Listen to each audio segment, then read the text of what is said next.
Hey guys, Morgan here with Buckskin Lumber Company. A few months ago I took a trip down to Winchester Bay, Oregon, and found out something kind of cool. It's legal under your own power, manpower, to take driftwood. So, I'm going to try and mill up a little mantle for my bathroom here. Let's get after it. Here it is, guys. Kind of a neat looking little piece of driftwood. We got some tear through it on it. Just recently broke my pull rope, so don't mind the engine running. That's going to be the back. We're going to lop that off here real quick. We're going to flip it, cut it in half. So realistically, I should get two mantles, one off this side, one off that side. And if I do it right, it should. Oh, I got to rotate slightly. It's a good thing I come down and double check this.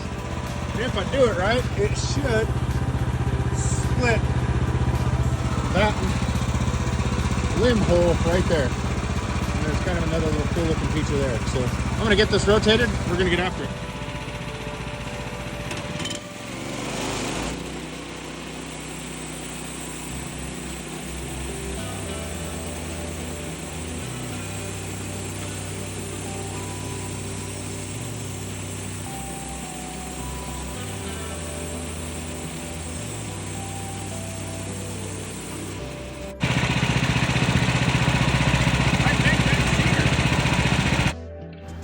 Not really sure what happened here, guys, but I lost my audio.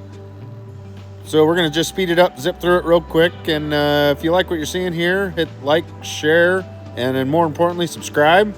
And ring that little bell icon. Yeah, as you can see, guys, this is a real pretty piece of wood right here. I wish I would have snagged one a little bit bigger. I was afraid that it was going to be super, super heavy. It really wasn't. I threw it over my shoulder, packed it out, but it's kind of got some unique grain. It's definitely older wood, been floating around out there a long time or sitting in the sand. It's going to be kind of neat. We're going to get it sanded down, smoothed out, and get a coat of something put on it. You guys have any recommendations, let me know. And we're going to get it mounted up in our bathroom and give the wife a place to stuff some plants. This is what they look like standing upright, and kind of a couple neat pieces. So I'm going to hop on to Amazon or Vivor, and I'm going to get their mantle mounting kit. The one that is pipe that slides into the mantle after you drill out a hole. I'm going to get these mounted up on the wall, guys. Appreciate you tagging along. Ring that little bell icon, and once they're dried out and ready and prepped, I'll get some pictures posted.